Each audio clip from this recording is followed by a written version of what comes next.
Cool. Gaff, well, congratulations. What does it mean to you, game 250?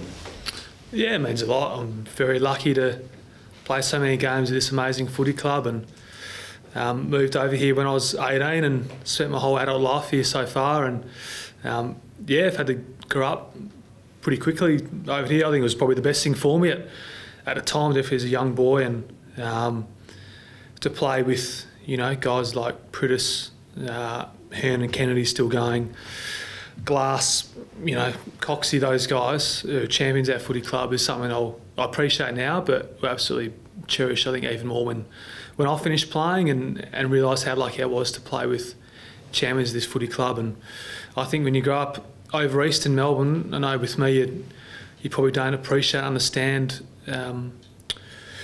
West Coast as a footy club, and as much as you would if you're born and bred here, and even great players like Peter Matera and those guys that came well before me. Once you're in this environment, you realise just how good players and people they were in this footy club. Perhaps they're a little bit more underrated, back in Melbourne. So yeah, very lucky. Hopefully got still quite a lot of footy left in me, but be nice to run out the weekend and hopefully have a win, which have been few and far between this year. So very lucky. Do you think you'll spend the rest of your footy career at this footy club? Yeah, absolutely. Yeah, I'd love to. I'd have loved every second at this footy club, and it would mean a lot to me to play my whole career at West Coast. And I guess the two things you play footy for is a competitive nature.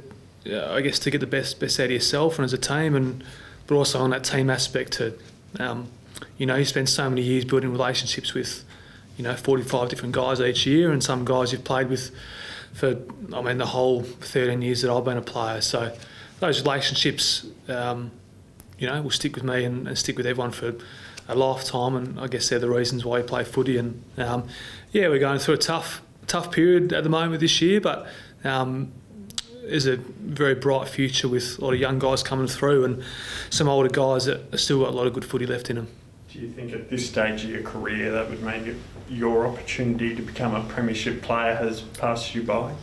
Oh, not necessarily. No, look, I came in at the end of 2010 and we were down the bottom of the ladder, and then 12 months later we were playing in a prelim against Geelong. We ended up winning the whole thing. So I don't subscribe to the theory that you've got to be down there for several years to then slowly make your way up. I think things can turn. You look at the Bulldogs from 2016. I think they won it from 6th or 7th, and it's all about playing well at the right time. And I still think we've got that really good blend of our senior guys. They've got still a lot of good footy left in them, and guys like you've seen probably the last 6-7 weeks that have got given sort of playing their debuts and slowly getting more and more exposure each week, that they're going to learn so much by the end of this season, and then kicking on to, I guess, the off-season and pre-season for next year.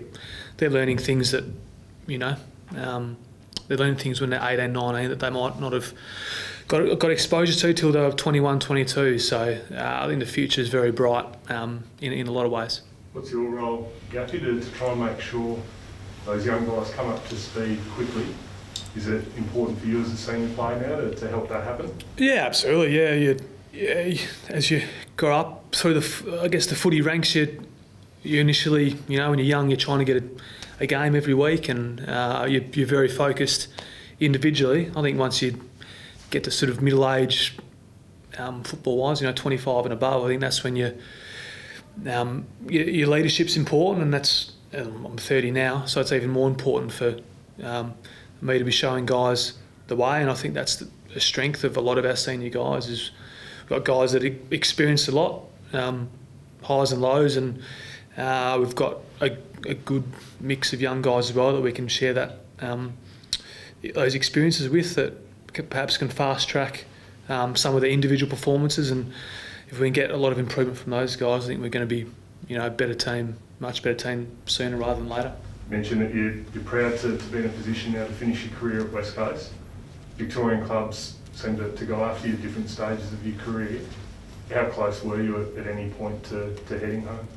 Yeah, it's a hard one. Yeah, back in the end of 2018, there's quite a bit going on in a few different ways, and it was a tough decision. But Yeah, I think, it's such an amazing footy club, this one, and I have always, prided myself on wanting to be a one club player, and that means a lot to me. So, been very fortunate to play under some great players like I spoke about before, and also some coaches, Busher for the first, 4 or 5 years, and Simo ever since. So, very appreciative and thankful to play under those two coaches, and we've had a lot of success as well.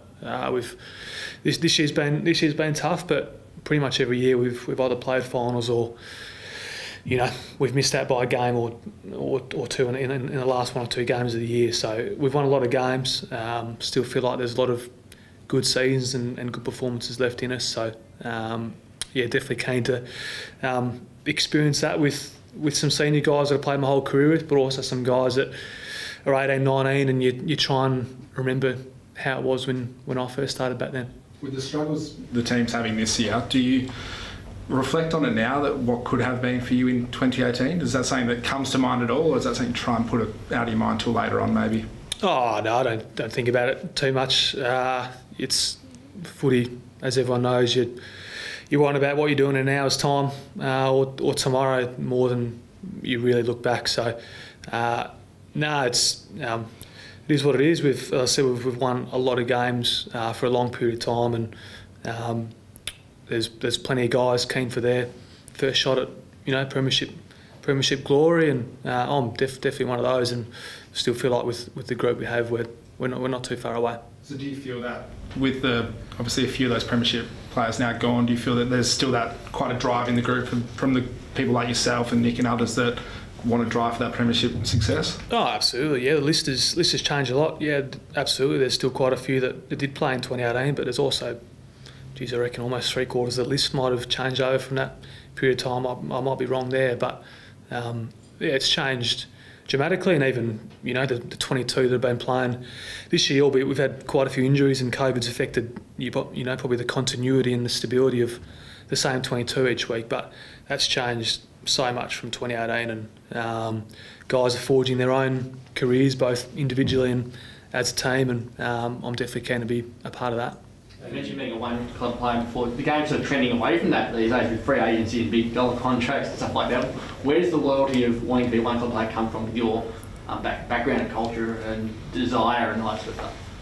Oh yeah, it's just always meant a lot to me. Yeah, it's you see not too many sort of guys from West Coast really leave too often. Every now and again, yes, but.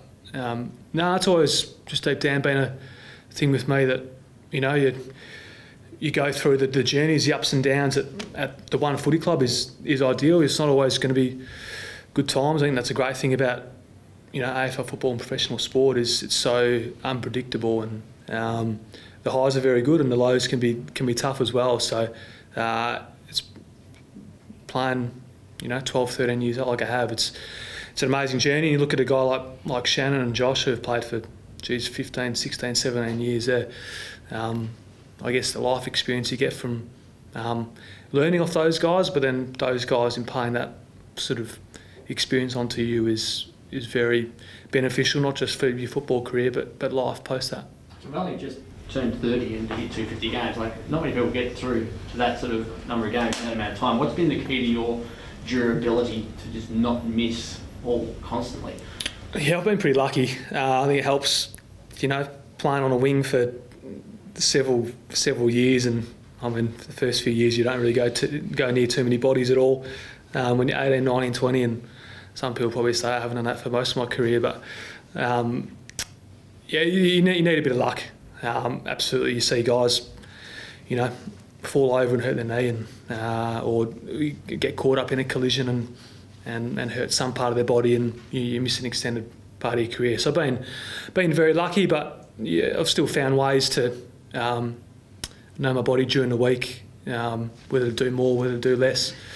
I feel like I'm sort of you always can improve on certain things, but I feel like I've figured out what works for me to give myself the best chance of playing well on the weekend, and to play with a guy like Jack Darling, who we both debuted, and we got drafted in the same year, debuted in the same game, and he played 250 a couple of weeks ago. So we've shared most of our footy journey together, and I think it's been probably a little bit underrated how durable he's been for so many years as a key forward. So yeah, I mean you learn, as I said before, you learn from a guy like Shannon who's played 300 plus, and again he hasn't missed many through injuries as well.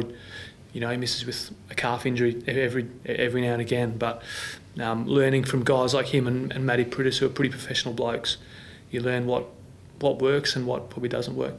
You spent a good part of your first season in the green vest as a sub. Do you remember much of those days?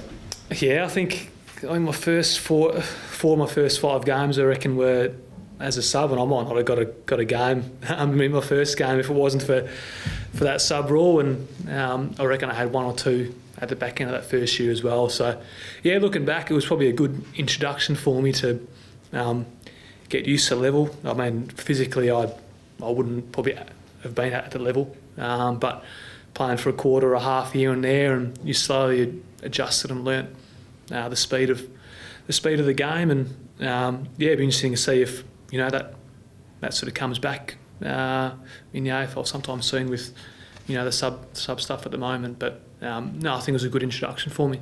The club's approach to some of the older players, Nick and Luke, into 1 year sort of rolling contracts, is that something that's going to be approaching for you at some point in the near future? I'm contracted for 2 more years, so got that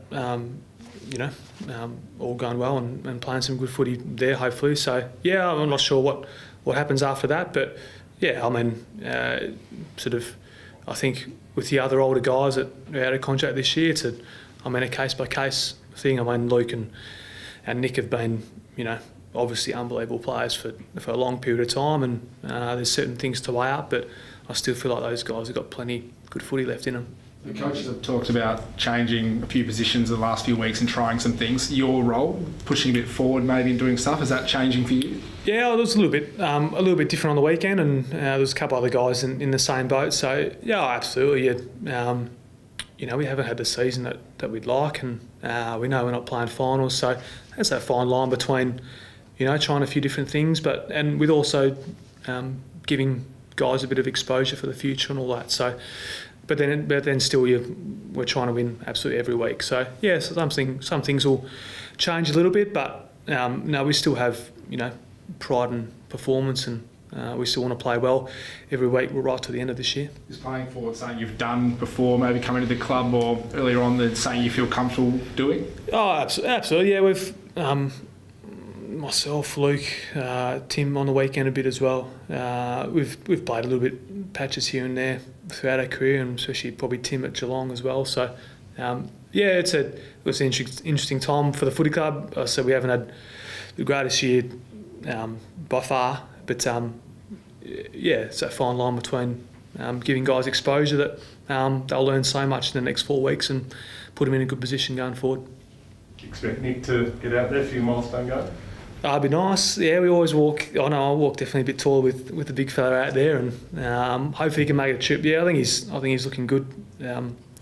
Get through Thursday, and I think he should be able to fly. And yeah, unfortunately, this year we just haven't, like quite a few of our players haven't seen enough of them out in the park. And for the few weeks we have had him, we've been a much more competitive team, and hopefully the big fella can get up. Yeah.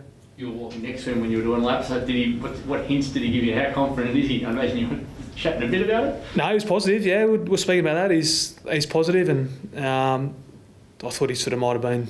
Sometimes you can be probably a little bit cautious with the big fella, but he seemed like he was ready to go, and he'd have to do a bit of match sim stuff on Thursday. But now if he gets up, it'll be a good battle with him and Witts, who's going as well as any ruckman in the comp. So. We'd love to have him out there, but if not, I think Bailey took a real good step on the weekend against Marshall as well. So we've got guys that are performing well at the moment under a bit of duress, but no doubt we'd love to have Nick back. Have you seen much of Gold Coast? They've had a pretty interesting year. They've played some good footy. What do you make of them? Yeah, they're very competitive. Yeah, they're especially at home. They're bloody hard to beat at Metricon, and our record hasn't been great there over the years. So. I don't think we've won since maybe 2014, I reckon, against them there. So, yeah, they've got a lot of young guys that are playing really good footy, and They beat us in round 1 this year, which put us on the back foot. So, yeah, they're going to be tough to beat. Guys like Anderson, Miller, Rowell in the midfield are hard to stop, but we feel like we're building, and probably the last 5 or 6 weeks we've put ourselves in positions where at 3/4 time, we've been behind, but we've been definitely there and thereabouts. So it's that next step of performing for 4 quarters instead of 2-3 quarters at the moment. From a big picture game point of view, there's a bit of debate since the weekend with the draw and the Essendon Collingwood game around the clock, and whether it should be going up or whether it should be going down. And so exactly how much longer there is to go in a match. Do you have a perspective on it from out in the field, or whether the advantage for players to know exactly how long there is to go instead of the big 30-second sign being held up on the sidelines? Yeah, I quite like it as it is. Yeah, I quite like the unknown of not really knowing how long there is to go, albeit whilst having a rough idea with all the different numbered signs that go up. So, yeah, some people might differ, but I think it probably adds to the spectacle a little bit. Not knowing, you might have some ending of games fizzle out a bit if guys know exactly how much is on the clock, and you start chipping it backwards and all that kind of stuff. So I quite like how it is now.